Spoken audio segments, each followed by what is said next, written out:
আসসালামু আলাইকুম এভরিওয়ান। এখন আমরা বাগেরহাটে একটু রেস্ট নিচ্ছি। তো এর মধ্যে চলে আসলাম হজরত খানজাহান আলী রহমতুল্লাহ আলহের মাজার শরীফে। তো এখানে এসে অনেক ভালো লাগছে। অনেক মানুষজন এখানে, অনেক পর্যটক। তো কিছুটা দেখাই।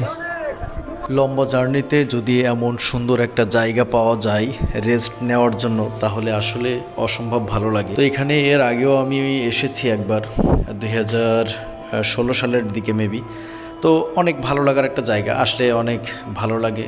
সময়টা আমাদের অনেক ভালো কেটেছে এখানে এসে। তো এখানে আমরা একটু 4-5টা ঘোরাঘুরি করলাম, তারপরে একটু বসে রেস্ট নিলাম। 2016 সালের দিকে যখন গিয়েছিলাম তখন ওখানে কুমির দেখতে পেয়েছিলাম, তো সেটা দেখে অনেক ভালো লাগছিল। আবার এখন জিজ্ঞেস করলাম একজনকে যে ভাই কুমির আছে কিনা, তো বলছে যে কুমির আছে। পুকুরে অনেক বেশি পানি থাকায় হয়তোবা ঘাটে কুমির আসছে না, নয়তোবা মাঝে মধ্যে আসে, আমরা যখন গেছি তখন হয়তোবা আসেনি।